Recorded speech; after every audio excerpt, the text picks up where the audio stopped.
আপনারা জানেন যে গত 2 তারিখে আমি গত 1 তারিখে মূলত ভর্তি হই হেলথ অ্যান্ড হোপ নামক একটি প্রাইভেট হসপিটালে, যেখানে আসলে আমি পেটের ব্যথা নিয়ে ভর্তি হওয়ার পরে জানা যায় যে আমার অ্যাকিউট অ্যাপেন্ডিসাইটিস আছে। এবং আমার যখন এই অ্যাপেন্ডিসাইটিসের, আপনারা জানেন যে অ্যাপেন্ডিসাইটিসের নানান রকম চিকিৎসা হয়, তার মধ্যে সাধারণত যেই পদ্ধতিতে চিকিৎসা করা হয় লেপারোস্কোপির মধ্য দিয়ে, সেই পদ্ধতিতে চিকিৎসা করলে সাধারণত একজন মানুষ 2 থেকে 3 দিনের মধ্যে নড়াচড়া করতে পারেন বা তিনি মুভ করতে পারেন। কিন্তু আমার দুর্ভাগ্য যে আমার ফুসফুস জনিত সমস্যার কারণে সেটি সম্ভব হয়নি, এবং আমার অ্যাকিউট অ্যাপেন্ডিসাইটিসের যে সার্জারি, সেই সার্জারি করতে গিয়ে আরো আবিষ্কৃত হয় যে আমার অন্ত্রে একটি বিশেষ ধরনের সিস্ট আছে। এটিকে যে মেডিকেল সায়েন্সের ভাষায় মেকেলস ডাইভার্টিকুলাম বলা হয়। সেই সিস্টির উপর এক ধরনের সার্জারি করা হয় এবং আরো অনেকগুলি সিস্ট পাওয়া যায়, এবং একই সঙ্গে দেখা যায় যে আমার লিম্ফ নোড যেগুলি ছিল সেগুলি ফুলে ছিল, যার ফলে আমাকে একটি বিস্তর সার্জারি করতে হয়। সাধারণত এই জাতীয় সার্জারির ক্ষেত্রে ইনফেকশনের সম্ভাবনা প্রথম 5 দিন থাকে। আপনারা হিসাব করলে বুঝতে পারবেন আজকে 5ম দিন, অর্থাৎ আমার যেই রিস্ক পিরিয়ড, সেই রিস্ক পিরিয়ড শেষ হয়নি। অন্তত প্রথম 10 থেকে 12 দিন এই ক্ষেত্রে সম্পূর্ণ বেড রেস্টে থাকা ডাক্তারদের নিয়ম। কিন্তু আমি একরকম ডাক্তারদের অমতেই আজকে শারীরিকভাবে কথা বলতে সক্ষম হওয়া এখানে চলে এসেছি। এটি অন্য কোনো বড় পরিবর্তন ঘটাবে কিনা তা আমরা জানি না, কিন্তু আমার আসার জায়গাটি খুব সিম্পল।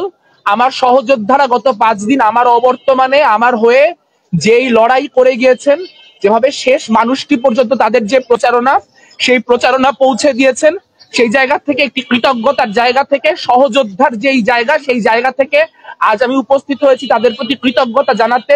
এবং আমার এই উপস্থিতি যদি আমার সহযোদ্ধাদের মনে এক ফোঁটাও লড়াইয়ের প্রেরণা যোগায়, তাহলে সেটি আমার জন্য একটা বিশাল প্রাপ্তি।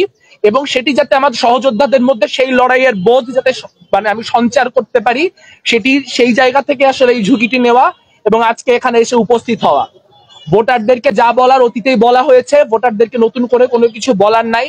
অনেক ধরনের সমালোচনা খুব নিয়মিতই হয়, সমালোচনাতে ভেঙে পড়ার বা আহত হওয়ার কোনো রকম জায়গা নেই। তবে যেই সমালোচনাটি খুবই হাস্যকর লাগলো সেটি হচ্ছে যে আসলে নির্বাচনী মাঠে এরকম একটি সময় আমি থাকছি না, কারণ হচ্ছে আমার আমি ইচ্ছাকৃতভাবে থাকছি না বা পরাজয় মেনে নিয়ে থাকছি না। আমরা হচ্ছে সেই মানুষ যারা বারবার ডাক্তারের পরামর্শ উপেক্ষা করে রাজপথে ফিরে ফিরে এসেছি। আমরা সেই মানুষ যারা বারবার করে নিজেদের জীবনকে উপেক্ষা করে এই রাজপথে এসে সামিল হয়েছি। রাজপথে আমাদের অক্সিজেন, কাজে রাজপথে আসলে আমাদের কোনো ক্ষতি হয় না, রাজপথে আসলে আমাদের উপকার হয়। আজ লড়াইয়ের শেষ দিন, একরকম 7 তারিখে প্রচারণার শেষ দিন। আমাদের যে সহযোদ্ধারা, প্রতিরোধ পর্ষদের যে সহযোদ্ধারা, তাদের প্রতি একটা কথাই বলতে চাই যে 9 তারিখে নির্বাচনের ফলাফল যাই হোক, আমরা ইতিমধ্যে জিতে গিয়েছি।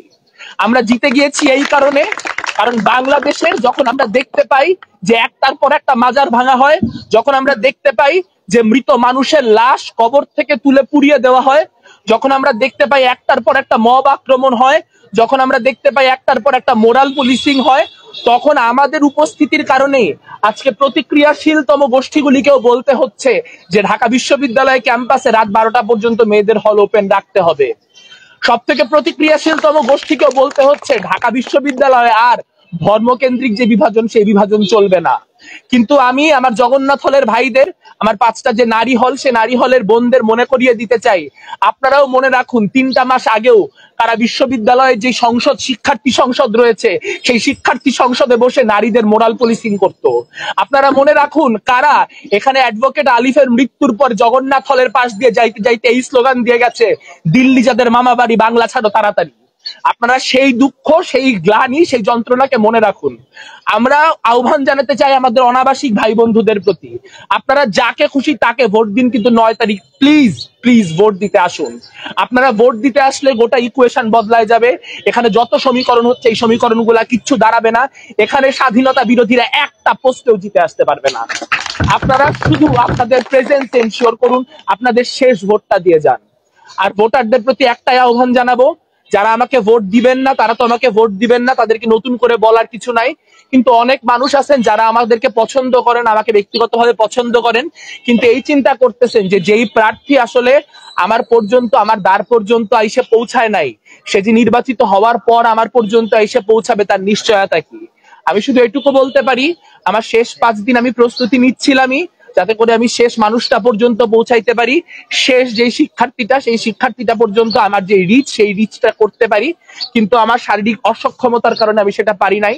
আমি সেই ব্যর্থতার দায় মাথা পেতে নিচ্ছি, কিন্তু একই সঙ্গে অনুরোধটা করছি, যদি আপনি মনে করেন সামনের দিনের যেই পরিস্থিতি, সেই পরিস্থিতিতে শিক্ষার্থীদের লড়াইয়ের জন্য উপযুক্ত জিএস ক্যান্ডিডেট আমি, উপযুক্ত প্রার্থী আমাদের প্রার্থীরা, তাহলে প্লিজ আমি আপনার পর্যন্ত শারীরিকভাবে পৌঁছাইতে পারি নাই, এই কারণটুকুতে অন্তত আমাকে আপনার ভোট বঞ্চিত করেন না। যদি মনে করেন আমি যোগ্য প্রার্থী, তাহলে অন্তত এই গ্রেসটুকু আমাকে দিন।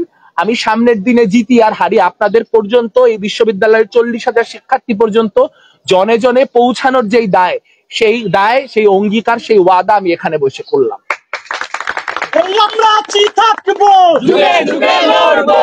আর প্রতিরোধ পর্ষদের যে সহযোদ্ধা, তাদেরকে সালাম জানাই এই জন্য যে এই প্রতিকূল পরিস্থিতিতে, যেখানে টাকার এইরকম খেলা, মাসেল পাওয়ারের এইরকম খেলা, আন্তর্জাতিক মিডিয়া দিয়ে মানুষজনকে প্রমোট করা হচ্ছে, বিভিন্ন রকম কারসাজি করা হচ্ছে, বড় বড় রাজনৈতিক দল ইনভলভড হয়ে গেছে।